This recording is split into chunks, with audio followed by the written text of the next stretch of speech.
The Legend of Zelda series is my personal favorite game series of all time. I love the complex characters, the different art styles, the entertaining storylines. Even though this game is called The Legend of Zelda, since its release in 1986, there hasn't really been a game that focused on the character that gave the series its name. In my personal opinion, Princess Zelda is one of, if not the greatest princesses in gaming history. Sorry to Princess Peach. In this video essay, I'll be analyzing Princess Zelda in 3 categories: the good, the bad, and the ugly.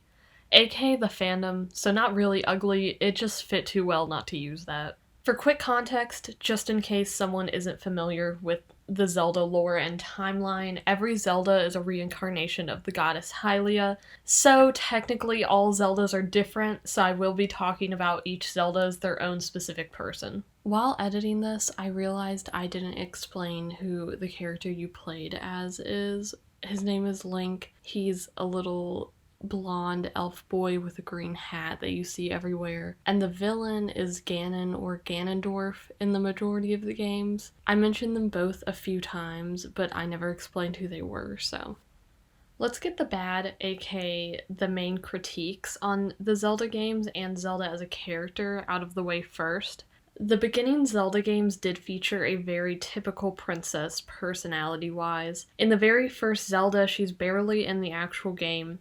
She sends for Link, even though she doesn't actually go for him, she sends one of her advisors. However, she is a damsel in distress by the end of the game. She does get kidnapped by Ganon and has to be saved by Link, which is a trope that we see in a lot of princess media, that girls can't be saved on their own. In the second game, the direct sequel, The Adventure of Link, she is asleep for the vast majority of the game, which could be a nod at popular princess media like Sleeping Beauty. Honestly though, what can you expect from a bunch of men in the 80s?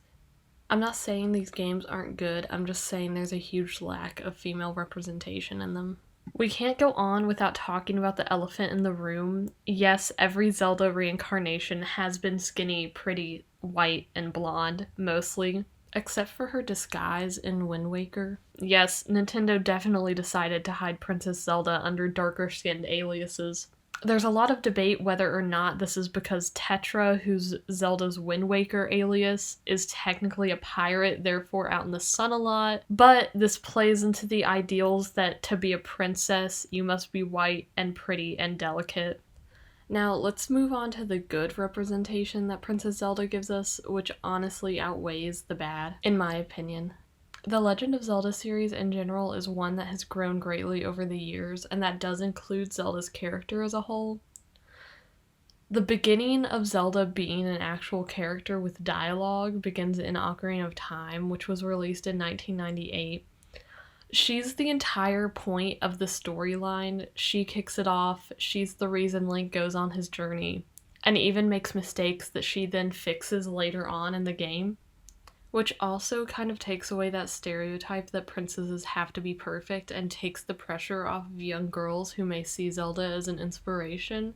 Twilight Princess Zelda is also a good representation of Zelda being very involved in the storyline.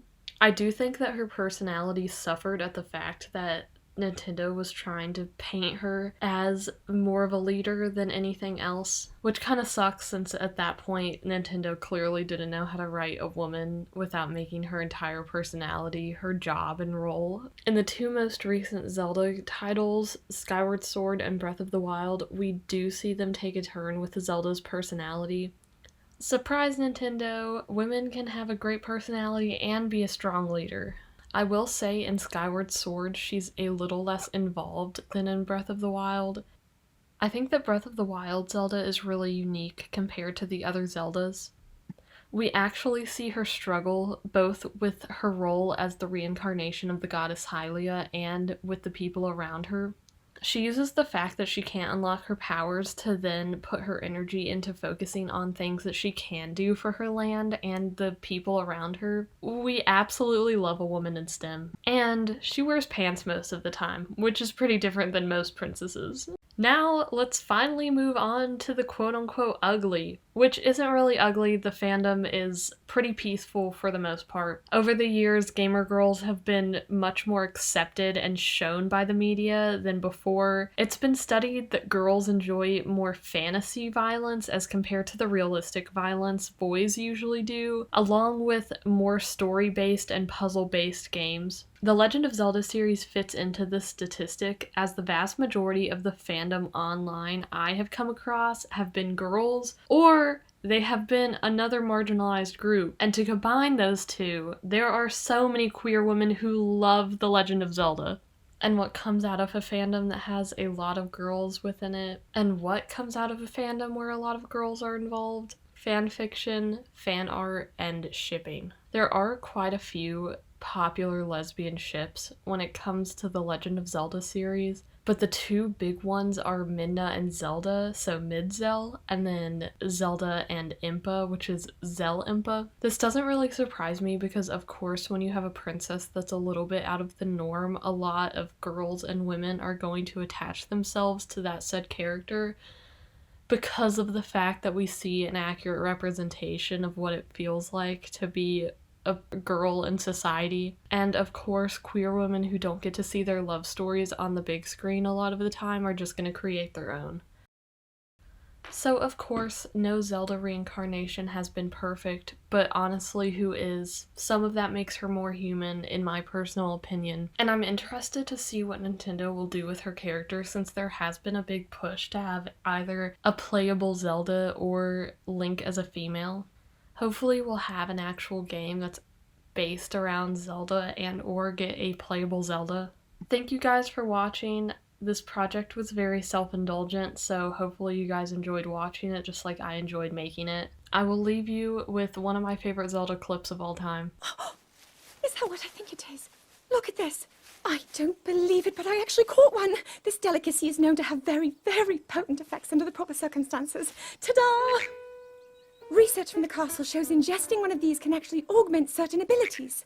We wouldn't be in a controlled environment out here, but with your level of physical fitness, you'd be a perfect candidate for the study. Go on. Taste it.